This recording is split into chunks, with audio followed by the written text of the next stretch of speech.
investigation started 2 years ago.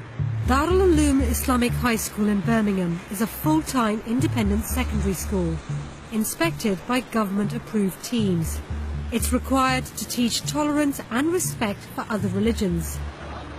But we went undercover because we had gathered evidence of extreme intolerance. Our reporter started here as a volunteer. He was allowed to sit in on some lessons like maths, but they wouldn't let him into their Islamic classes. So in July last year, he went into one of the rooms where we'd heard they teach Islamic studies, and he left a hidden camera there.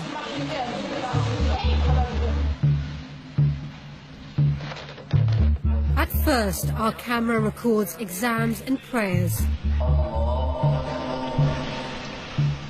Then the pupils are arranged into rows for a school assembly.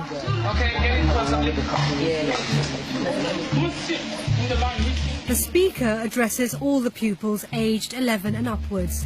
He starts by talking about people who worship ridiculous things. But there are some people in the world who decide not to use the intellect. They are happy worshipping idols to worship the cows. It's Hindus, isn't it? Like the Hindus, they worship the cows.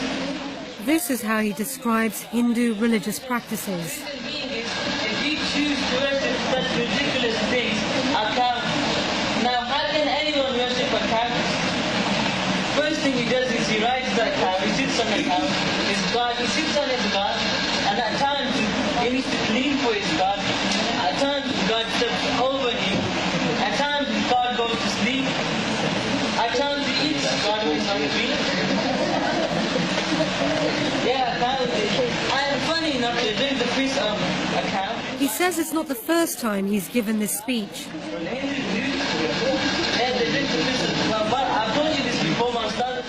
In 2009, government-approved inspectors praised the school for its interfaith teaching, saying, "Pupils learn about the beliefs and practices of other faiths and are taught to show respect to other world religions."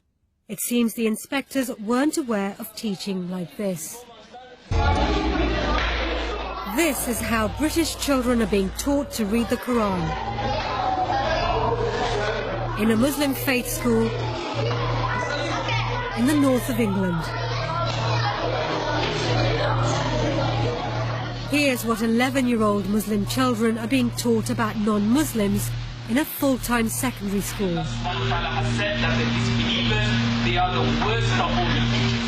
And what they're told about other Muslims. A person who's got less than a fistful here, then you should stay away from him the same way you stay away from a serpent or a snake. He puts a question to the children about Hindus and other idol worshippers. Do they have any intellect? No. Meaning Allah subhanahu wa ta'ala. When the speaker comes closer to the camera, he only looks about 18 or 19 years old. Darul Uloom School says its pupils are taught to preach the message of Islam, and it seems our camera has filmed a senior student practicing. While he was preaching, there were teachers and other senior students keeping order in the room.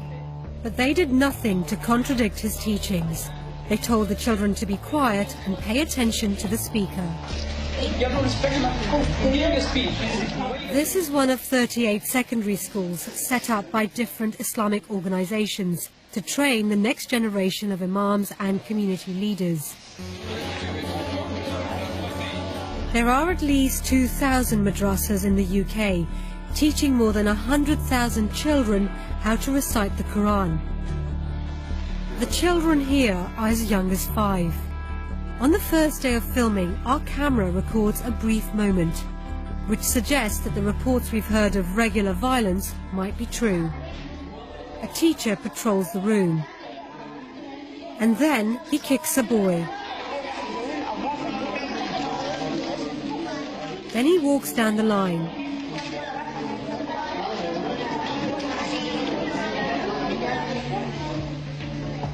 That was all we managed to film in the summer, and both schools broke up for the holidays.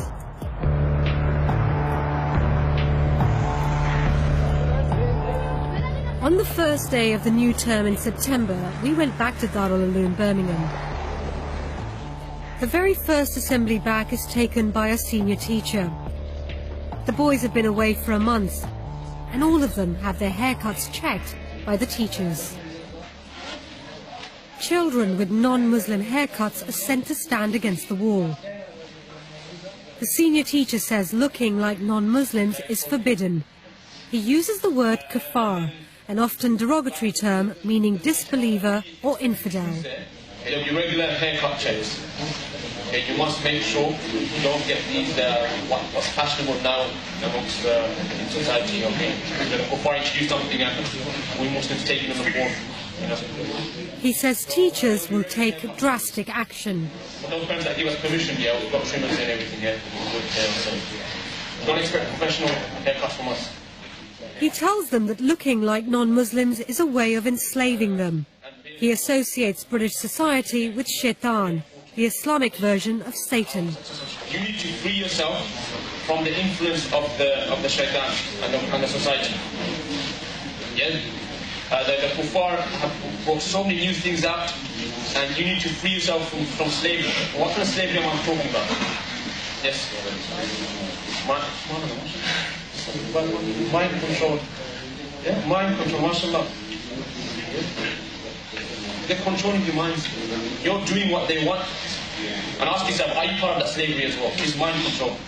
Are you part of those students who prefer their sunnah of the kuffar over the sunnah of the Prophet? Ask yourself. Is it simple, yes or no? The school's last inspection praised it for promoting tolerance and harmony in society. But in this assembly, the teacher tells the boys they should hate the sinful nature of non-Muslim society. You're not like the non-Muslim out there, all that evil you see on the streets. People not wearing hijab properly, people smoking, people walking like they got something stuck in their hands. Yeah, these kind of things, yeah? Yeah, you should hate it. They should hate walking down that street. This is a prestigious school. It's been visited by the Lord Mayor, the Chief Constable, MPs and dignitaries. The school says it has a community involvement programme to prepare students for outside life. We are going into full-scale social segregation and separation. And unless we tackle this now, we will reap the whirlwind. What did you think about the repeated use of kafar? Never would a kafir enter Jannah until a camel enters the eye of a needle. It's like the N-word. It's a term of abuse, a term of censure, condemnation. Some of the teachings that we've shown you, do you think they could be described as hate teachings? There's no shadow of doubt.